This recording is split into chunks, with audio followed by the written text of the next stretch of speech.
Hi, I'm Keith Wyma, a philosopher at Whitworth University, and I've been asked today to talk a little bit about Pascal's wager. And the wager is this famous argument that Blaise Pascal gives that is intended to make people consider believing in Christianity. And it's commonly thought of this way. Pascal says, on the one side, consider what you can gain, and on the other side, consider what you might lose. And so if you should believe in Christianity and it turns out to be correct, then you have enormous, eternal, infinite gain. If you should believe in Christianity and it turns out to be false, then presumably you're not going to exist after you die. And so whatever you've lost is merely the loss of getting to do whatever you want in this life, with no eternal consequences for having been wrong. Then on the other side, if you decide not to believe, if you decide to be an atheist, it's alleged that at best, if you're right, you get to live your life as you please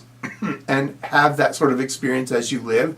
But in fact, if you're right, you'll never know, because when you die, you won't be there to realize this. But if you're wrong, then you may suffer catastrophic, eternal, even infinite losses in a place like hell. And so the way the wager is commonly put is if you add up those gains and losses, then it makes sense, as it were, to bet on Christianity. And in fact, it doesn't even matter, a lot of people say, if the odds against Christianity are bad, because the expectation, that is, what you gain if you happen to win, even at those longer odds, is so much greater than the expectation that the atheist bet, as it were, can provide, that you ought to bet on Christianity. And if reason isn't sufficient to decide for us which camp we ought to be in all by itself, then we can think about other considerations here. And so the wager, it doesn't convince us that Christianity is the most rational belief. I think what the wager does,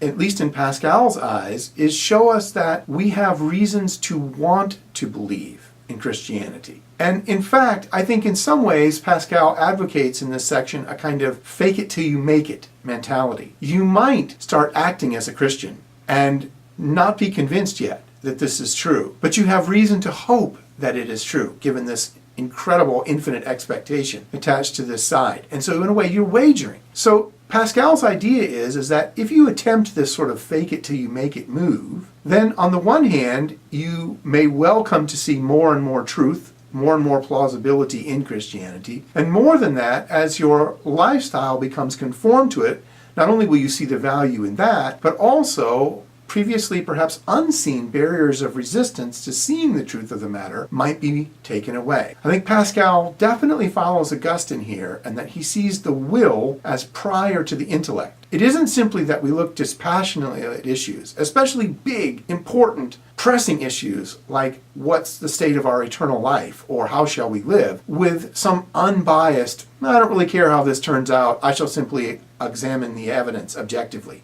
We never do that. We can't do that. Instead, the state of our will, what we want to be the case, affects how we're going to be able to see the evidence. And so what the wager is intended to do is attack that previous resistance or indifference of our wills, so that we come to see that we should actually want Christianity to be true, because this will be so much more beneficial to us. And as we act in Christian ways, the other kinds of resistance in our wills will be broken down. And so that once that happens, we'll actually be able to better see the truth that Pascal is convinced is there. So that's my understanding of Pascal's wager. I hope that's interesting and in some way helpful if you've been thinking about this issue or have questions about it.